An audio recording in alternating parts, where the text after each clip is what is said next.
Gold, trusted gold buyers. మీరు తాకట్టు పెట్టిన బంగారాన్ని విడిపించి ఈ రోజు ఉన్న మార్కెట్ ధరకు కొనబడను. ప్రస్తుతం మనతో పాటు ఉన్నారు దివ్య విశ్వశక్తి పరివార ప్రచారకులు స్వామి ఓం స్వరూప్ గురూజీ గారు. వారితో మాట్లాడి ముఖ్యంగా ఉగాది రాబోతోంది. మరి మన తెలుగు వారందరికీ కూడా నూతన సంవత్సరం ఈ రోజు నుంచే ప్రారంభమవుతోంది. ఇది యుగానికి ఆది, అంటే యుగం ఇక్కడి నుంచే ప్రారంభము అని కూడా చెప్తూ ఉంటారు. మరి ఇప్పుడు వారితో మాట్లాడి అసలు ఈ సంవత్సరం అంతా కూడా, ఈ రాబోయే నూతన సంవత్సరం అంతా కూడా మనందరికీ ఎలా ఉండబోతోంది, అన్ని విషయాలు కూడా వారితో మాట్లాడి వివరంగా తెలుసుకునే ప్రయత్నం చేద్దాం. టాపిక్ లోకి వెళ్లే ముందు మీ అందరికీ కూడా ఉగాది శుభాకాంక్షలు. మరి ఇక ప్రారంభిద్దాం.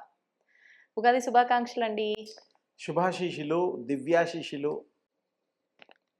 అయితే మరి ఉగాది రాబోతోంది. ఉగాది అనంటే మన తెలుగు వారందరికీ కూడా నూతన సంవత్సరం ఈ రోజు నుంచే ప్రారంభము అంటూ ఉంటారు. బ్రహ్మ సృష్టి ఈ రోజునే ప్రారంభం చేశాడు అని చెప్పి అంటూ ఉంటారు. మరి ఏంటి ఈ సంవత్సరం ఎలా ఉండబోతోంది, అవన్నీ కూడా వివరించండి. ఇది సృష్టి, ఆది, మొదలు ఇత్యాది పదాలు మనం ఉపయోగిస్తాము. ప్రతి పంచాంగకర్తలు సృష్టి, ఆబ్ది, మొదలు అనేటువంటిది ఒకప్పుడు ఎక్కువగా 3-4 పేజీల్లో ఇచ్చేవారు. అంటే వివరణ, డీటెయిల్స్ ఇచ్చేవారు. ఈ మధ్య అది వారు మామూలుగా ఈ శకం, శాలివాహన శకం అవి ఇవి ఇస్తున్నారు. సృష్టి అయినటువంటి ఎన్ని కోట్ల సంవత్సరాలు ఏమిటి అనేటువంటిది చాలా 1 అరాలో తప్ప మిగతా ఎవ్వరు కూడా దాని ప్రింటింగ్ జోలికి పోవడం, తెలియపరిచే కార్యక్రమాల్లో వెళ్ళడం లేదు. ఈరోజు మా ఐ డ్రీమ్ విజయమ్మ ద్వారా, తల్లి ద్వారా ఆ యొక్క కొత్త విశేషమైనటువంటి క్లారిటీ విత్ ప్రూఫ్, అది పంచాంగంలో మరి మొట్టమొదటి అండర్లైన్ చేసి కూడా నేను పెట్టాను. మీ అందరికీ వివరించడానికి, మీకు తెలుసుకోవడానికి. అంటే యుగం ప్రారంభమై ఎన్నవ సంవత్సరం అనే విషయం. ఇప్పుడు మనం ఉన్న సృష్టి కొంతమందికి తెలియదు. కొంతమంది 16 కోట్లు అంటారు, రకరకాలుగా ఇంగ్లీష్ వాళ్ళు, ఇంకో వాళ్ళు రకరకాలుగా చెప్తున్నారు. ఇప్పుడు క్రైస్ట్ పుట్టింది, బిఫోర్ క్రైస్ట్, ఆఫ్టర్ క్రైస్ట్ అనేది ఓన్లీ 2000 ఇయర్స్ది లెక్క ఇప్పుడు మనం ఫాలో అవుతున్నాం. బిఫోర్ క్రైస్ట్ కూడా కొంతవరకే ఫాలో అయ్యారు. మరి అంతకుముందు సృష్టి లేదా? ఉంది. చైనీయులు ఈ మధ్య కాలంలో ఒక లెక్క ప్రకారం 20 కోట్ల సంవత్సరాలుగా ఒక లెక్క చూపిస్తున్నారు. ఇంకా కొంచెం వెనక్కి వెళ్తే మనం మహాభారత యుద్ధంలో 5200 సంవత్సరాల చిల్లర టైం కావస్తోంది, సమయం. అప్పుడు కూడా ఈ చైనా వాళ్ళు చీనులు అనే పేరుతో ఆ అడవి ప్రాంతంలో ఒక ట్రైబల్, అలా కొన్ని వాళ్ళ తెగలు, వాళ్ళు కూడా మహాభారత యుద్ధంలో పాల్గొన్నట్టుగా ఉన్నది వివరణ. అంటే ఒకప్పుడు మహాభారతం కంటే కూడా ముందర ఈ 4 యుగాలు కూడా మనం సృష్టి మొదటి నుంచి కూడా భారతదేశము, హిందూ సాంప్రదాయము, సనాతన ధర్మము ఉన్నది. మొన్న ఈ మధ్య కాలంలో కొలంబోస్ అని ఒక ఆయన ఉండేవాడుగా, ఆయన అమెరికాని, ఇండియాని కనుక్కోవడం, రూట్ మ్యాప్ అవన్నీ కూడా పాపం ఆయన కష్టపడి వేశారు. అలాగే ఒక్కొక్క దేశాన్ని కొంతమంది ఈ మధ్యకాలంలో కనుక్కొని ఇది చేశారు. అంటే ఉన్నది కనుక్కున్నారు, సెర్చ్, ఉన్నది కనుక్కోవడమే. అసలు మన భారతదేశం, భరతఖండము, ప్రపంచం అంతా ఇప్పుడుండే దేశాలు 212-13 దేశాలు ఉన్నాయి ఇప్పుడు రికార్డులో. ఇవన్నీ కూడా అప్పట్లో వేరే పేర్లతో మన వాళ్ళు పాలించారు, చక్రవర్తి సామ్రాజ్యాలు స్థాపించారు. మన పూర్వీకులు అంత గొప్ప రూలర్స్గా ఉండేవారు. ఇది సృష్టి గురించి గనక ఒక్క మాటలో చెప్పాలి అంటే 195,85,58,5,000 58,000 తర్వాత డాట్ పెడితే 5,127వ సంవత్సరం అవుతుంది. ఓ. థౌజండ్స్ 85,000. ఆ తర్వాత కూడా ఇది ఎందుకంటే ఇది పంచాంగంలో కూడా మరి ప్రింట్ చేయడం లాంటిది తక్కువ. ఈరోజు మీకు అది ఒక పేజీ అందరికీ విశేషంగా అర్థమవడానికి వీలుగా అండర్లైన్ కూడా చేయబడింది. ఇలా పంచాంగంలో ఉండేది. ఇదొక రకం. అలాగే ఈ పంచాంగంలో కూడా ఈ ఫస్ట్ పేజ్ అండర్లైన్ చేసినవి ఉన్నాయి. అయితే ఇంత పురాతనమైనటువంటి దరిదాపు 1-2 తక్కువ 200 కోట్ల సంవత్సరాల చరిత్ర ప్రస్తుతం ఇప్పుడు మనం ఉన్నది. అలాగే ఈ యొక్క విశేషంలో బ్రహ్మ నిద్రించిన కాలము 2 కోట్ల సంవత్సరాలు, అది కలిపితే 197గా మారతాయి. 5 + 2 ఇలా కొన్ని ఉన్నాయి. సరే, సూర్య సిద్ధాంతం కానీ చంద్ర సిద్ధాంతం కానీ ఏదైనా ఒక క్యాల్కులేషన్ బేస్ ఉంది కాబట్టి ఇలాంటి 200 కోట్ల సంవత్సరాలు గతంలో కూడా ఎన్నో గడిచిపోయాయి. ఎన్నో సృష్టిలు సృష్టించబడ్డాయి, లోకాలు సృష్టించబడ్డాయి, ఎన్నో ఉగాదులు ఆనందంగా మనం జరుపుకోవడం జరిగింది. ఇలాగే డైమెన్షన్స్ కూడా ఉన్నాయి. మనం ఉన్నది ఇది భూమి, అలాగే పైన ఊర్ధ్వలోకాలు, అధోలోకాలు, 14 లోకాలు మనకు అందరికీ తెలిసింది. కృష్ణస్వామి చెప్పినట్టుగా ఇంకా పైన కూడా ఎన్నో లోకాలు, లెక్క పెట్టలేనన్ని డైమెన్షన్స్ లోకాలు ఉన్నాయి. అది యోగ మార్గంలో తప్ప మామూలు మనుషులకి ఆ క్యాల్కులేషన్ అర్థం కాదు. చెప్పేవాళ్ళు కూడా అది ఉంది. ఈ సంవత్సరం ఫలితాల్లో గనక చూస్తే పరాభవ నామ సంవత్సరం పేరు కొంచెం బాధాకరమైన విషయం.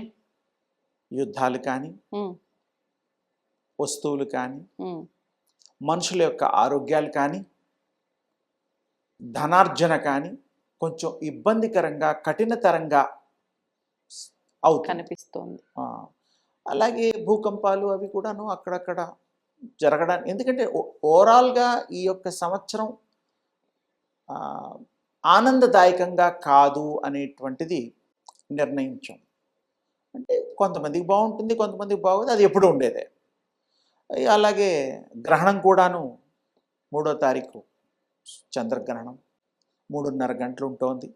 3:30 నుంచి 6:47 ఆ టైం వరకు అది కూడా ఎఫెక్ట్ ఉంటుంది. ఆ టైంలో కూడా గ్రహ ప్రభావం లేకుండా మానవులు ఉపాసన పరులు నామం కానీ, వాళ్ళు చేసే గురువులు ఇచ్చిన మంత్రదీక్ష కానీ చేసుకోవడం వల్ల వాళ్ళకి ఏ విధమైనటువంటి ఆటంకాలు ఇలాంటివి కాకుండా రక్షింపబడతారు. సింపుల్గా ఈ ఉగాదిలో కూడా మనకి 19వ తారీఖు వస్తోంది. అమావాస్య పాడ్యమిలతో మొదలు మనకు తెలుసు అందరికీ.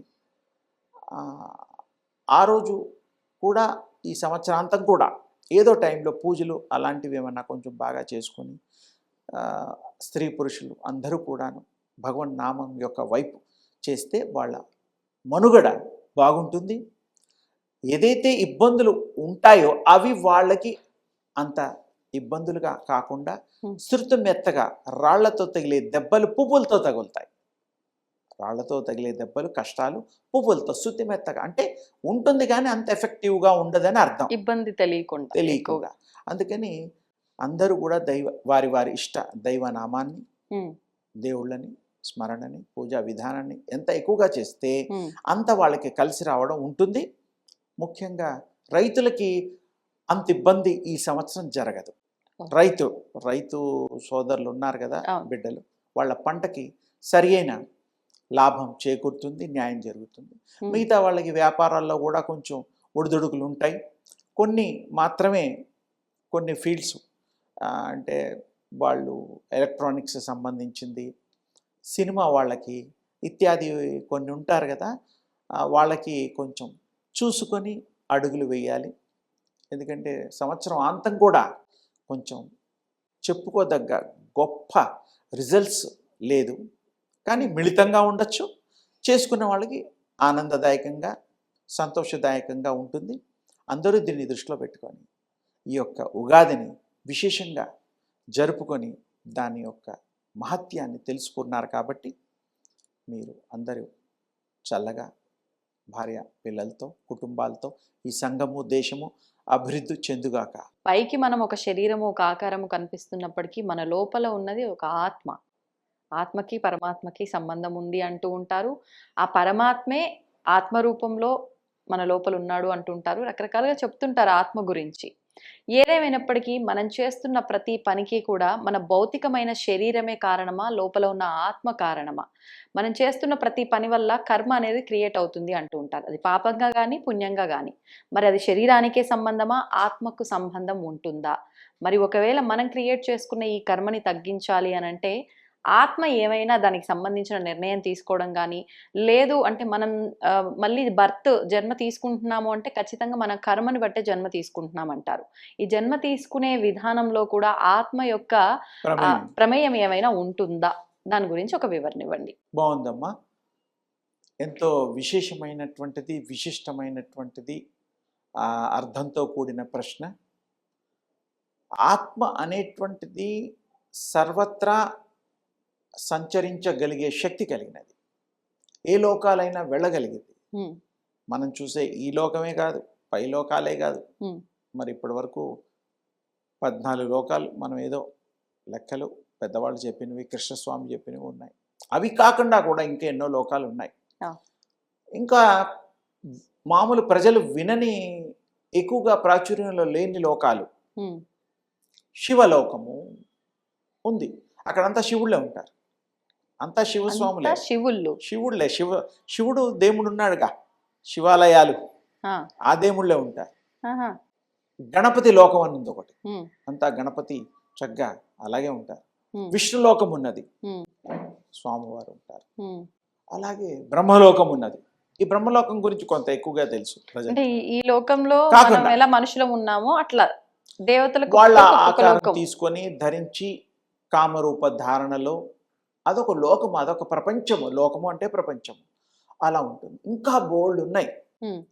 తేజోలోకాలు ఉన్నాయి, సూర్యలోకాలు ఉన్నాయి. ఈ మధ్య సైంటిఫిక్గా ఎన్ని సూర్యులు ఉన్నారో లెక్క పెట్టలేనన్ని సూర్యులు ఉన్నారు పైన అనేటువంటిది సైంటిఫిక్గా ఈ మధ్య ప్రూవ్ అవుతుంది. అంటే గోళాలు అంటే మనం ఎన్ని కొత్తగా కనుక్కుంటే అన్ని యాడ్ అవుతూ ఉంటాయి. ఇప్పటి వరకు కనుక్కున్నవి మనం చెప్పుకుంటాం. పురాణ రూపంలో కానీ ద్రష్టలు చూసేవాళ్ళు, మహిమాన్వితులు, ఉపాసనాపరులు ఉంటారు, వాళ్ళు కూడా చెప్తూ ఉంటారు. మనకి ఎవరైనా అలాంటివి చూడగలుగుతారా అంటే చూడొచ్చు. ఇప్పుడు మీరు కళ్ళు మూస్తే ఒక లోకం, కళ్ళు తెరిస్తే ఒక లోకం. కళ్ళు మూసినప్పుడు మీ ప్రయాణం ఆత్మ ఏమేమి చేస్తూ ఉంటుంది, ఏవేవో గుర్తు అవన్నీ వస్తూ ఉంటాయి. నిద్రపోయేటప్పుడు మామూలుగా నిద్రలో వస్తాయి. కొంతమంది కూర్చుని మెలకులో కూడా ఆలోచనలో పడిపోతే కళ్ళు తెరిచినా కూడా ఆలోచనలోకి వెళ్ళిపోతారు, వెనకటివి పాతవి.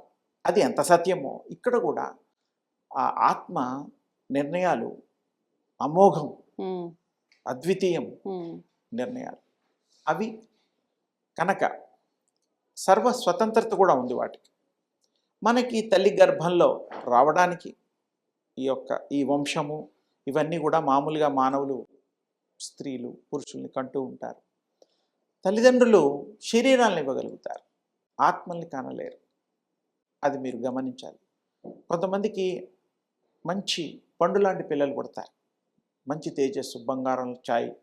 కొంతమందికి మృతంగా చనిపోయిన పిల్లలు పుడుతూ ఉంటారు. ఇప్పుడు తక్కువ అనుకోండి, ఒకప్పుడు. అంటే ఏమిటి, అక్కడ తల్లిదండ్రుల లోపం కాదు, ఏదో రకరకాల జెనెటిక్గా లోపాలు, ఇంకా వాటి గురించి చాలా చెప్తారు.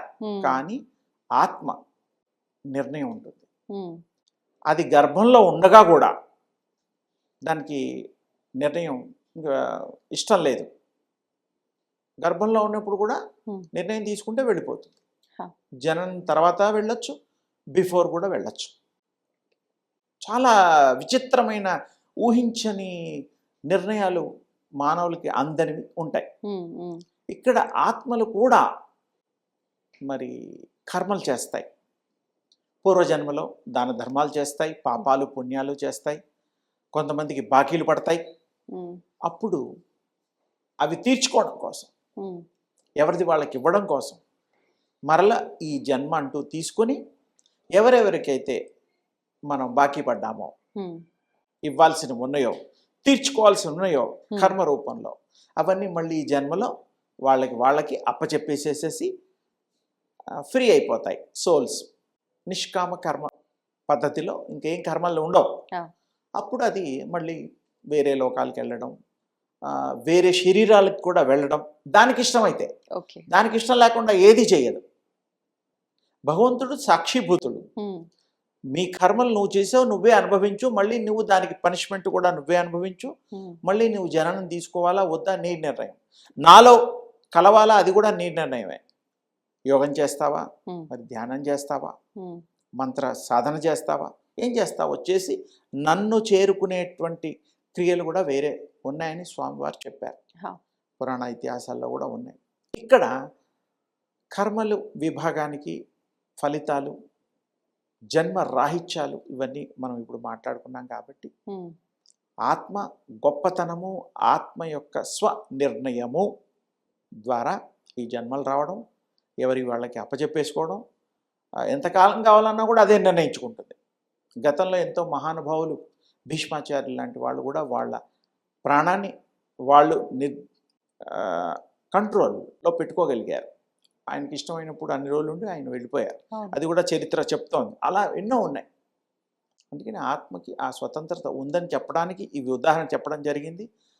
ఆత్మకి సత్ సాధన గనక అవి చేసుకోగలిగితే ఈ శరీరంలో కూడా చక్కటి మార్గం ఏర్పడుతుంది, సత్సాంగత్యం ఏర్పడుతుంది, సతతము అన్ని మంచి విషయాలే అది ఆలోచిస్తుంది, ఇతరులకు మంచి చేయడం. ప్రపంచంలో చెడు అనేది లేకుండా కూడా అన్ని ఆత్మలు కనుక నిర్ణయం తీసుకుంటే ఇంకో ఆత్మని మార్చొచ్చు. చెడు చేసే ఆత్మ, మంచి ఆత్మ, నాన్న ఇది చెడు చేస్తున్నావు అని చెప్పి ప్రబోధం చేసి మార్చొచ్చు. ఎలాగైతే చిన్నపిల్లలు అల్లరి చేస్తూ ఉంటే చేయకరా అబ్బాయి, తప్పుడు పనులు చేసి అబద్ధాలు ఆడుతుంటే ఆడొద్దురా అబ్బాయి అంటూ ఉంటాం. అందుకని ఆ విధంగా ఆత్మలు కర్మల్ని చేస్తూ ఉంటాయి, నిష్కామ కర్మగా మిగిలిపోవడానికి కావలసిన దారి వెతుకుతాయి. తర్వాత అవి విశేషమైనటువంటి జాగ్రత్తలు తీసుకుంటూ పరా దేవత యొక్క అనుగ్రహం పొందడానికి అవి సాయశక్తుల ప్రయత్నం చేస్తూ ఉంటాయి. కొన్నేమో జన్మలెత్తుతూ జన్మల అనంతరం కూడా జన్మ రాహిత్యాన్ని కూడా కోరుకునేటువంటి విశేషమైన నిర్ణయాలు అవి తీసుకోగలుగుతాయి. అందుకని ఇది గమనించి విశేషమైన ఈ మానవ జన్మ సదాత్మలుగా మిగిలిపోతూ ఆ భగవంతుడిలో ఐక్యమవుతూ ఉన్న 4 రోజులు సుఖంగా సంతోషంగా పిల్లా పాపలతో వాళ్ళ ధర్మాల్ని కాపాడుతూ డ్యూటీస్ చేస్తూ ధన్యులవుదురుగాక. శుభం. ధన్యవాదాలండి. And for more videos, Please subscribe to iDream. Please subscribe to iDream. Please subscribe iDream. And please subscribe to iDream. For more videos, subscribe to iDream. please like, share and subscribe to the channel. Congratulations, iDream. Subscribe to iDream. Subscribe to iDream. So subscribe to iDream Media. iDream ki iDream team andarki huge congratulations. Please subscribe iDream Media. Please subscribe to iDream. Subscribe iDream. Please subscribe to iDream. iDream అంటే నా కళల ఛానల్ను subscribe చేసుకున్న నోరు తిరుగుతలేదు, మీరైతే గంట గుర్తు కొట్టండి. For more such videos, please subscribe to iDream. Subscribe to iDream. Please subscribe to iDream. Please subscribe iDream Media. Please do subscribe to iDream. Please subscribe to iDream Media. For best entertainment and information, please subscribe iDream. And don't forget to subscribe to iDream.